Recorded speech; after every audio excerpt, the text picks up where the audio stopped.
Tudo bem? Eu não devia falar com vocês. Devia, sim. Vocês me esquecem, pô. Só quando vocês viajam que vocês vêm pra cá, pô. Pô. Assim não dá. Olha o WhatsApp que a gente... Diga lá, o que vocês querem, pô? Presidente, queria saber um pouco, presidente, da indicação do Eduardo para a embaixada. O senhor acha que é um bom nome, é qualificado? Eu já respondi, torno a repetir, como dizia um comandante que eu tive.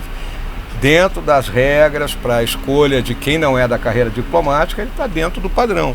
A decisão do presidente, decisão a gente não discute. Como é que o senhor avaliou aquela decisão, falando de decisão do ministro Toffoli ontem, com relação ao caso do senador Flávio? Olha, o ministro Toffoli tomou uma decisão que envolve o caso do Flávio, né? É um outro processo, né? É um processo que está correndo, processo que está correndo em segredo de justiça, né? E que envolve essa questão da investigação feita pelo Ministério Público, usando dados do COAF. Isso aí vai ser decidido pelo plenário do STF, parece que só em novembro, né? Novembro vai ser julgado. Eu não, essas coisas, decisão do juiz, pô, é decisão de juiz, né? Como é que dizem no Exército? Hein? Cabeça de general e bunda de criança, né? Então aí não, né? Deixa pra lá, pô. A reforma tributária foi apresentada ao governo, tem algum seu caso dentro desse assunto? Não, o secretário Marcos Sintra vem conversar comigo aí na semana que vem me apresentar ali as propostas que estão circulando lá na nossa área econômica. Aí vocês sabem, tem a do Senado, né, que é a do Raul, tem a da Câmara, que é a do Bernardo Api, e tem a nossa. E tem aí aquele pessoal do Brasil 200, que é um imposto único. Eu acho que o fundamental é o quê? Estamos discutindo a reforma tributária. Nessa proposta do Brasil 200, eles falam em um imposto sobre... as movimentações financeiras. Qual a avaliação sua sobre isso? Olha, eu tenho estudado esse assunto, né? Eu ainda não tenho uma opinião coerentemente formada, porque ela equilibra para algumas cadeias de valor e para outras desequilibra, então tem que ter uma discussão mais intensa e com quem entenda mais do problema. Acha que é difícil passar no Congresso? Essa do imposto único? Acho que sim. Presidente, sobre essa questão da possível liberação do FGTS, o senhor tem alguma opinião sobre isso também? Não, é óbvio, pô, a gente precisava colocar algumas medidas na microeconomia para dar uma aquecida aí no consumo, vamos colocar assim, que gira a roda, né? Então o ministro Paulo Guedes estava aguardando a passagem aí da reforma da Previdência, né, para que ele pudesse colocar esse tipo de medida de modo a dar um aquecimento. Tá bom? Outra em perspectiva? Hein? Algum outro tipo de medida desse tipo em perspectiva? Acho que tem, mas está na mão dele lá, tá bom? Obrigado aí, gente. Desculpa, voltando ao caso do Eduardo, no Senado vai ter que passar por uma votação. Atrapalha a Previdência chegando lá no Senado? Não atrapalha, que são duas coisas distintas. Mas tá bem? Vai exigir uma articulação do governo também para isso? Né? Acho que não. Tá bom? Obrigado.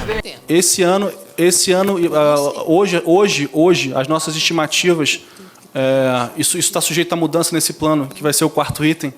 A gente prevê desembolsar em torno de 70 bilhões de reais por ano. 70 bilhões. A gente vai confirmar esse patamar ao longo desse plano, então já vou entrar na quarta. Se você me permite, vou entrar no quarto tema. Quarto tema, que é hoje a previsão que o banco tem é de em torno de cerca de 70 bi por ano. Que é bastante dinheiro, só vamos lembrar disso. Isso, chegou a quase 200 em algum momento. Então, vou entrar no quarto tema. Posso? Isso, o quarto tema. Gente, não, então, deixa eu segurar a tua resposta, deixa eu entrar no quarto. Deixamos para o fim. Não, faz a sua pergunta só para afinar.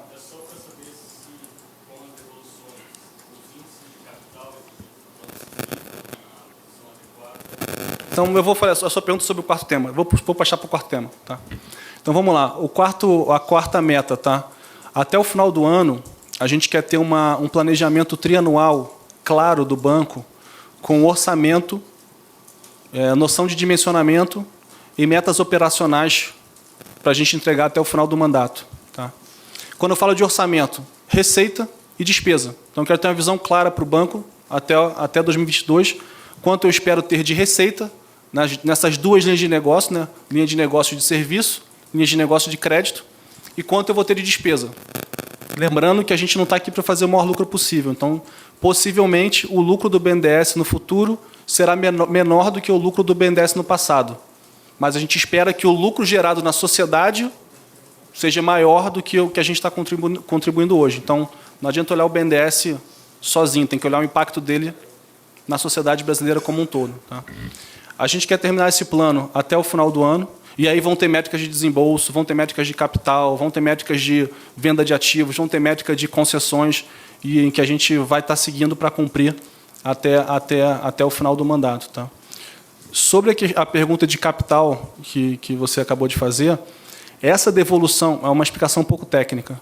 Essa devolução de recursos ao Tesouro Nacional, a gente não está tirando do capital do banco, a gente está tirando do caixa do banco, repagando um passivo financeiro do banco. Então, na verdade, toda a base de capital do banco, nesse sentido, ela está sendo mantida. Tá? E quando você olha hoje os níveis de capitalização do BNDES, o índice de Basileia do banco é de cerca de 30%. Salvo engano, eu corro o risco de errar, mas acho que dos bancos de porte grande no Brasil, ele é de longe o maior de todos. Então, o capital do banco hoje ele é relativamente bem folgado para fazer frente às suas operações. Capital é uma coisa, caixa é outra. É uma explicação tem. 270 inteiro. Estamos falando só de pagamento de caixa financeiro, não fazendo nenhuma alteração da base de capital do banco. Em a gente pagando lá parte do IHCD, aí sim a gente está entrando numa linha em que você está afetando o nível de Basileia, né, ou de capitalização do banco, mas como eu coloquei hoje, 30% é um nível muito acima de qualquer banco aí que você possa ver no Brasil. Então é bem confortável. Perguntas? Vamos para o último item? Quinto tema, então. Tá. Quinto tema. Qual que é o nosso objetivo nessa parte de serviços? E é uma meta um pouco mais qualitativa. Tá? Nessa meta, é difícil a gente conseguir quantificar, eu quero chegar lá. Mas eu gostaria que, ao final do ano, os nossos clientes, nominando aqui exemplificativamente Tarcísio, Onyx, Salim Mata, alguns governadores, prefeituras, eles olhem para vocês, olhem para mim e falam, Montesano, o BNDES está me ajudando. Vocês estão agregando valor para mim. Eu estou conseguindo ficar com uma situação financeira mais adequada. Eu estou conseguindo não perder tempo com problemas de pagamento de conta de luz. Eu estou conseguindo aqui gerir melhor meus ativos imobiliários. Então, até o final do ano, a gente gostaria de ter essa percepção de cliente, né, que a gente chama um termo aqui, né, share of mind do cliente, né, essa percepção que o cliente tem do valor do banco, da qualidade do serviço, da marca BNDES, de que o banco está sendo, sim, parceiro e está ajudando ele no desenvolvimento dos negócios dele e da localidade dele. Então, assim, algo qualitativo, vocês vão ajudar a gente a ter esse termômetro, mas a gente quer estar em dezembro, estar com essa percepção da sociedade de que o banco mudou. O banco agora está sendo um banco de serviços, não apenas um banco de crédito. Presidente, Ana Krieger, do Valor Econômico, nessa mudança de rumo do banco, de passar o BNDES até então era chamado de um banco de fomento, e muito disso vem nessa linha de que o senhor e o ministro Paulo Guedes têm falado de reduzir a participação do crédito público, né, nos investimentos. A gente sabe que muito desse fomento do BNDES foi para o setor de infraestrutura. Eu queria saber do senhor, nessa parte de desinvestimento, de reduzir a participação do crédito público, se isso é algo que já pode ser feito a curto prazo, ainda nesse ano, se a gente já pode contar com investimento privado, porque a gente sabe que um dos atrasos da entrada desse investimento foi a demora da reforma da Previdência, ou se o BNDES ainda vai ter que esperar mais um pouco para poder já jogar isso na mão do investimento privado, ou a gente já tem condição de reduzir esse crédito público, principalmente no setor de infraestrutura? Vamos lá, isso aí já está acontecendo. Tá? Esse movimento não é um movimento que você chega um belo dia e fala, agora eu vou fazer. É um movimento que ele vai paulatino, gradativamente acontecendo, e ele já vem acontecendo há alguns meses, e, salvo engano, não sei se foi mês passado ou 2 meses atrás, já tinha muito tempo que a gente não batia essa meta, mas os bancos públicos já chegaram a menos de 50% do crédito total no Brasil. Então, que já mostra essa desaceleração da banca estatal no suprimento do crédito e o setor privado, vamos dizer assim, suprindo esses recursos. Tá? Na parte de infraestrutura, com o perfil de dívida que a gente tem hoje, a presença do BNDES é, sim, importante. Tá? Na parte de infraestrutura e saneamento, a gente enxerga que para operações mais longas e alguns tipos de crédito específico, o mercado privado ainda não consegue chegar lá. Tá? Então, nesses casos, o BNDES vai, sim, continuar atuando de forma presente, de forma até bem proativa, e vida normal. E o banco vai continuar ganhando dinheiro e ganhando retorno com essas operações para sustentar seus custos. Agora, à medida que a banca privada for sendo mais desenvolvido, o mercado de capitais atingir prazos mais longos e conseguir suprir os investidores em concessões, infraestrutura, com aquele dinheiro de longo prazo, com retorno adequado para o seu projeto, vamos pegar esse dinheiro novamente, naquela analogia que eu coloquei para vocês, pegar esse dinheiro aqui que está do pagador de impostos do cidadão e vamos aplicar em outro lugar que o privado já não está conseguindo e que vai agregar mais valor para a nossa sociedade. Então, o banco ele tem que ser medido, né, ele tem que ser avaliado, não pelo dinheiro que ele desembolsa, ele mesmo, mas sim quanto recurso ele atrai para o Brasil e para aquele projeto. Vamos pensar aqui como cidadão brasileiro. O que a gente prefere? Que um projeto de 100 bilhões de reais tenham 10 bilhões do BNDES e 90 bilhões de capital privado, ou tenha 1 bilhão do BNDES e 99 bilhões de capital privado? A gente prefere, obviamente, que tenha 99 bilhões de capital privado, porque o BNDES vai sobrar 9 para botar em outro lugar que ninguém pode, que o banco privado não está conseguindo suprir. Então, a medida de sucesso do banco é muito mais dinheiro levantado do que dinheiro emprestado. Respondi a sua pergunta? Aqui, Marcela da Reuters, novamente. Presidente, eu entendo que o sucesso da atuação do BNDES como advisor vai depender fundamentalmente do plano do governo de fazer privatizações e vender ativos imobiliários. E concessões. E concessões. Essa é uma área que ainda não deslanchou. O senhor esteve com o secretário Salim nos últimos meses. Eu gostaria de ouvir uma opinião do que falta para isso, enfim, caminhar com uma velocidade considerada adequada pelo governo. A minha segunda pergunta é sobre o CFO da Caixa. André Lalone, vai para o BNDES sob o seu comando? Obrigada. Bom, vamos por partes. Então, o André Lalone hoje é funcionário da Caixa. Ele não é funcionário do BNDES. Ele está exercendo suas funções lá. E hoje, nesse momento, a gente não está discutindo a vida dele para o banco. Tá? Então, se lá na frente um dia ele poderá vir, não vou falar do futuro, mas hoje ele é funcionário da Caixa, exercendo as funções lá e focado no negócio que ele tem que concluir lá no lado da Caixa. Sobre a sua pergunta do processo de privatizações, eu sempre gosto de fazer a analogia de você comprar ou vender um apartamento. Né? Acho que a maioria de nós aqui já comprou ou vendeu um apartamento, né? Nas nossas vidas. Então, esse processo de você procurar o apartamento, escolher o apartamento, achar, negociar o valor, pegar o financiamento com o banco, desembolsar o dinheiro e mudar para o apartamento, na vez que eu tentei fazer isso na minha vida, demorou mais de um ano. Então, acho que assim, achar que em 6 meses de governo você consegue fazer um volume substancial de privatizações, eu acho que é um pouco ingênuo. Então, eu acho que esse que a gente está colocando, que a privatização não deslanchou, na verdade, tem uma visão contrária. Eu acho que a gente está num ritmo normal de planejamento. Você, quando vai fazer uma privatização, você envolve muitos temas complexos, você envolve pessoas, você envolve estruturas regulatórias. Isso tem que ser feito com muito cuidado, não pode ser feito a toque de caixa, tem que ser feito com planejamento, tem que ser feito com estratégia. Então, eu acho que, passados 6 meses de governo, a gente achar que hoje, ou chegar à conclusão que o processo está atrasado, eu acho que a palavra seria um pouco ingênua. Tá? Eu acho que está num ritmo normal de planejamento. Esse foi uma decisão, vamos dizer assim, uma linha política econômica que começou agora em janeiro. Acho que a gente está seguindo, vamos dizer assim, um planejamento razoável para quem quer fazer a coisa de forma cuidadosa. Tá? Se considera um pouco frustrado com o ritmo das operações e citou claramente a oposição feita por alguns ministérios em relação à venda de ativos. A gente tem aí os Correios voltando à baila como um ativo que pode ser vendido e o ministério responsável se opondo frontalmente. Então, eu queria saber como o senhor vê isso. Bom, eu desconheço a informação de que o ministério responsável se opõe frontalmente. Entendo que o secretário Salim já refraseou seu comentário. Acho que essa matéria ela foi há bastante tempo atrás. E acredito que, para quem conhece o Salim, ele é uma pessoa que sempre quer mais, né? Quer sempre ser mais ambicioso, quer sempre fazer as coisas mais rápidas. E tanto eu quanto ele estamos assim, bem confiantes de que a gente está fazendo a coisa no ritmo correto. Assim, não adianta atropelar, não adianta botar a carroça na frente dos bois. Envolve seres humanos, envolve questões regulatórias. Tem que ser feito com cuidado.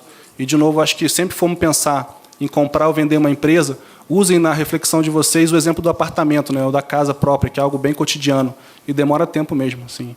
Mas esse aí é um ciclo que, ano após ano, a gente vai ver isso aumentando ao longo do governo. Tá? Presidente, só uma última dúvida sobre o número que o senhor falou. Depois que o senhor devolveu 86 bilhões nesse ano, faltarão quanto? 270 bilhões ou 250? Posso pedir para checar, para a nossa assessoria te mandar o número certinho, porque está no nosso balanço. O que eu tenho na cabeça aqui é que são 270 bi esse ano, menos 126 vão dar 144 bi, e aí que esses 144 bi a gente pretende devolver até o final do mandato. Eu não sei se vai ser mais curto ou não, mas eu pedi para os números checar, tá? Eu posso estar errando algum número aqui. E nesse caso da venda de serviços financeiros, vocês vão vender serviços para o governo federal?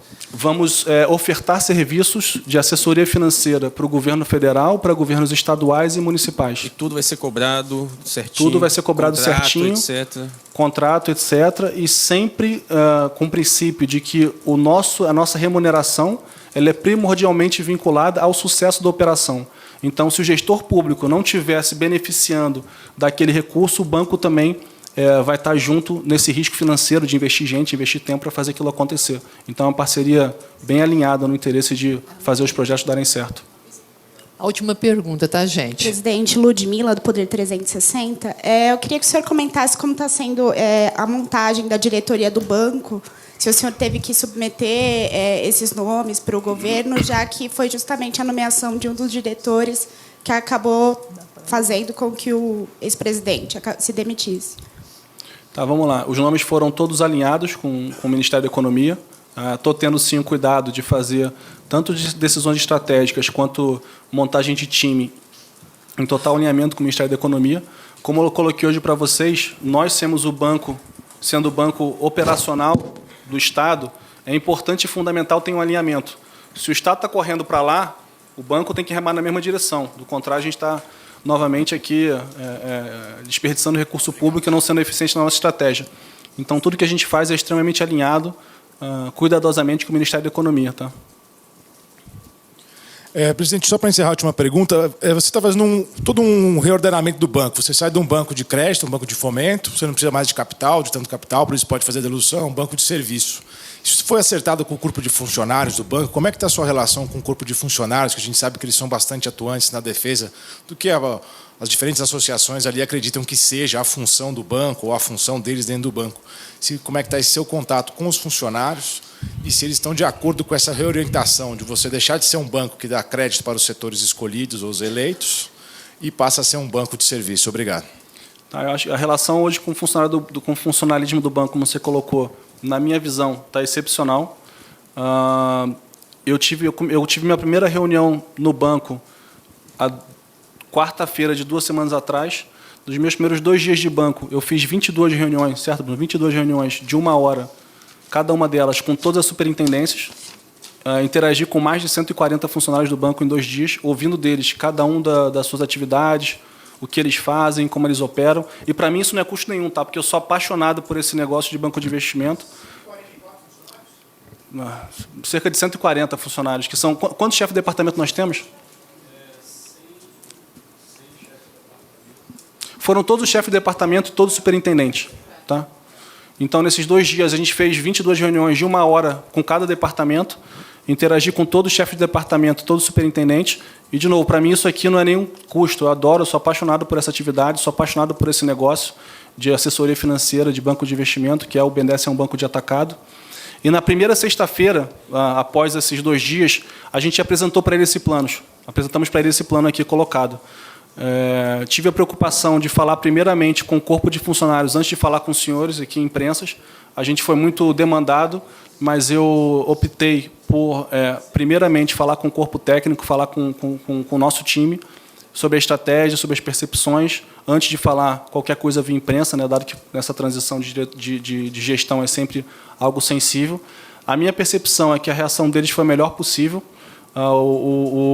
porque, primordialmente, eu acho que antes da pessoa ser favorável a empréstimo, menos favorável a serviço, o que eu pude notar lá é que as pessoas são muito patriotas. Tá?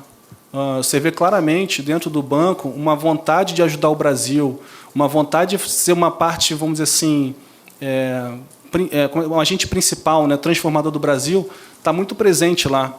E foi algo bem interessante, porque nessas 22 reuniões, a gente fez a mesma pergunta para todos os chefes de departamento e superintendentes. Qual é o propósito do banco? A gente fez essa pergunta para essas 100 e tantas pessoas, que depois a gente passa o número certinho. Qual o propósito do banco? E por que eu fiz essa pergunta? Por 2 motivos. Primeiro, para entender a temperatura de como é que seria a reação de mudar a estratégia do banco. E segundo, porque foi o que eu falei hoje no meu discurso, né? Quando você começa um tema de gestão empresarial, a primeira coisa que você tem que montar é o propósito da empresa. Se a empresa não tiver propósito, você pode jogar purpurina, confete e tal, que o time vai ficar desmotivado, não vai entender para onde vai. E eu preciso dizer que eu fiquei muito surpreendido e feliz com a resposta.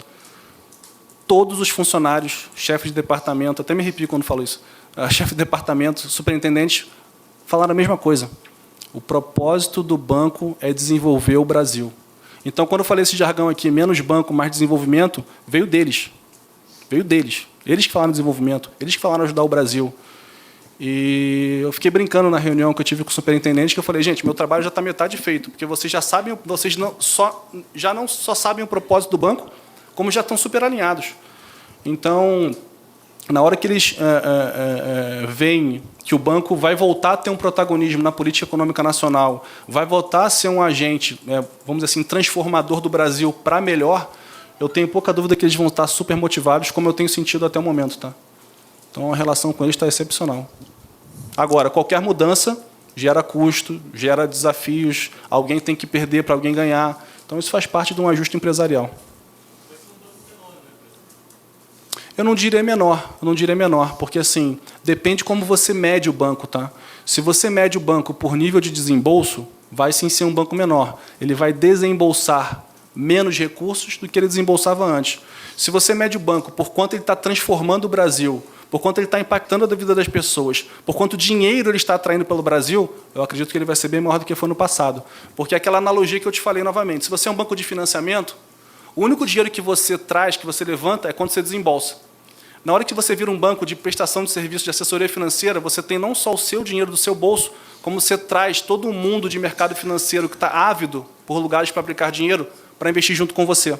Então, você potencializa N vezes o seu esforço, sua capacidade intelectual e capacidade de montar operações.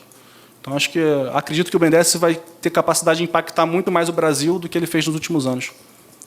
Obrigada, gente. Obrigada, presidente. Obrigado.